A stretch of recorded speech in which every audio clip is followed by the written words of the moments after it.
বইসা আছিস কেন? সালামি দে। দোস্ত চিল্লাইস না তো, মাথা মতো খুব ব্যথা করতেছে। কিসের সালাম? মাথা ব্যথা করতেছে মানে? আমার কি মাথা ব্যথা করতেছে না? কয়টা বাজে দেখছস? আমি এখন পর্যন্ত কিছু খাই নাই। সালামি দিবি তারপরে খামু। ভাই ক্ষুধা তুই লাগছে না বাসায় যা, আমার? তুই বাসায় যা। তুই কি এই সালামি কেন দিব তোকে আমি? তোর বয়ফ্রেন্ড লাগি আমি? তুই তোর সালামি নিবি তোর বয়ফ্রেন্ডের কাছ থেকে? আমার বয়ফ্রেন্ড বেস্ট ফ্রেন্ড সবই তো আমি একই ফ্রেমে দেখতে পাইতেছি। কে তোর বয়? এই কি কয় না কয়, ঠিক আছে সালামি নেওয়ার দাম দে। এ ভাই তুই বাদ দে তো ভাই। দোস্ত চল জায়গা, আমার খুব মাথা ব্যথা করতেছে। যাবো না, ঠিক আছে? ও যাবে না। তুই জিজ্ঞেস করো রে, ও যাবে তুই না। যাবি না? দেখছিস ও বলতেছে তুমি যাবো। যাবা? দেখছস ও যাবে না। বুঝলাম না, নগদে পল্টি লইলে লিখে মা, তোর থেকে মির্জাফর ভালো। তাতে অ্যাটলিস্ট কিছু পাওয়ার পরে মির্জাফর গিরি করছে। এখানে পাওয়া পাই মির্জাফরগিরি এসব বাদ দে, সালামি দে। আচ্ছা এই দোস্ত, কত কে বড়, তুই বড় নাকি আমি বড়? এই যে দেখতো দোস্ত, দেখছস ও আমার থেকে বড়, তার মানে তুই আমাকে সালামি দিবি। তুই আবার নাম নাম না একটু নাম। এবার বল কে বড়? তুই।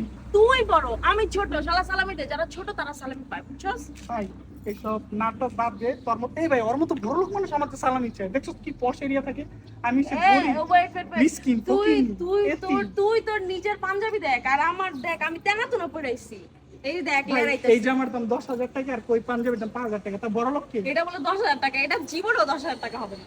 যাই হোক ভাই, এইসব বড় লোক মানুষের আমরা সালামি টালামি দেই না। মামা চল জায়গা, ঠিক আছে থাকবো না, ভালো তুই কি লাগতেছে। সালামি দিবি কিনা বল? না, সালামি তো দিতেই হবে। তুই সালামি দে। তুই আমার, আচ্ছা তুই দে, আমি কোত্থেকে দিব? কারণ আমি গরিব। আমি গরিব- মিসকিন। আমি এতিম। আমি মিসকিন। আমি এতিম। আস্তাগফিরুল্লাহ, আমার আঙ্কেলটা মাইরা ফেলছে রে। আজকেই আন্টির ফোন দিয়ে আমি এটার কথা বলবো, দাঁড়া। আচ্ছা এতিম না, আমি হচ্ছি অসহায়। দোস্ত আমার কাছে এই দেখছো তোর মিঠা কথা ধরা পড়ে গেছে। দোস্ত সালামি দে, সালামি দে। প্রচন্ড ক্ষুধা লাগছে। বসে থাকিস না তো, দাঁড়ায় থাকিস না, তোরে দেখে বিরক্ত লাগছে। সালামিটা দিয়ে দিয়ে তাড়াতাড়ি যা। ও দোস্ত চল তো, আর নাটক নাটক দেখতে দেখতে আমার মাথা ব্যথা। এই দাঁড়া, কই যাস? সালামি দিবি তারপরে যাবি। কি ভাই কি শুরু করছেন কত?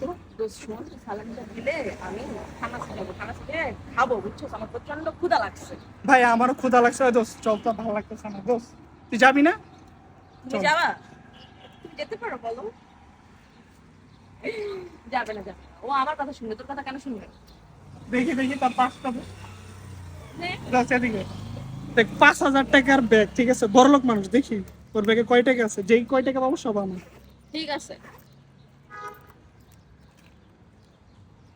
দোস্ত কোন গরিবের ব্যাগ লইলাম আমি? দে। এবার বুঝছো আমার কাছে কোনো টাকা পয়সা নাই, দে। তুই দিলে খায়া পড়ে বাঁচতে পারবো, দে দে দে। এত গরিবের সাথে আমি চলাফেরা করি, আমি যদি জানতাম আমার বিশ্বাস করেন এখানে আসতাম না। ঠিক আছে বিশ্বাস কর। আসছস তো, আইসা তো ফাইসা গেছো। সালামিটা দিয়ে দিয়া বিদায় হ, আর মামা জীবনে কোনোদিন আসবি না। তুই চাবিটা দে, আমরা এই বাইকটা দাঁড়া চালাই যাই। দাঁড়া দাঁড়া দাঁড়া দাঁড়া, তোর বড় জুটি কিন্তু করছি রে। ভাই কার খবর? দিবি কিনা বল? তুই ভাই ওর সাহস কত বড়, আমার চুল ধরছে। ওই চুলটা না আমার জন্যই তুই রাখছস, ঠিক আছে? নাটক কম কর। এই আমি চুল? বলার পরেই তুই রাখতেছস। এই চুল, ঠিক আছে কারো ধরার সাহস হয় না, তুই ধরছ, বুঝতে পারছিস? আমি রাখাইছি আর তুই বলতেছস যে আমি ধরার সাহস পাই না। মানে কি বললি তুই? কথাটা কি বললি আবার বলতো? দোস্ত এরিয়াটা নোংরা হয়ে গেছে, চল আমরা তুই যাই। আসছস দেখে নোংরা হইছে, তুই আমাকে সালামিটা দিয়ে বিদায় হ। তুই আর সাথে নোংরা হয়েছে দোস্ত, চল না। আমার এরিয়া আমি বলার সাথে নোংরা হয়ে গেছে। জন্মাইছে এই এরিয়াতে। এর লেগে তুই গরিব, এর লেগে তুই মিসকিন, এর লেগে তুই ফকির। তাহলে আমি মিসকিন, আমি গরিব, আমি ফকির। ভাই সালামিটা দিয়ে দিয়ে তুই বড় লোক বাপ, বিদায় হ। মা দোয়া করে দিলাম, সুখে শান্তিতে জামাই নিয়ে থাকো, এটাই তো সালাম। জামাই তো নাই, কই গাইবো জামাই? সরি দোস্ত, কিভাবে জানি আশীর্বাদ দেয়, ঠিক আমার আছে? আমার আমার আশীর্বাদ। আমি তোকে বলি তুই আমাকে সালামি দিলে গর্ভবতী হয়ে যাবে, আমি তোকে প্রমিস করতেছি। এটাই সালামি, এটাই ভালোবাসা। তুই এটা নিয়ে জাগা তুই ভাই, সালামি দিবি কিনা বল? ওইটা তোর বাসা, তুই যাবো। দোস্ত ঠিক চল আছে। জায়গা। মনে থাকবে এটা আমার।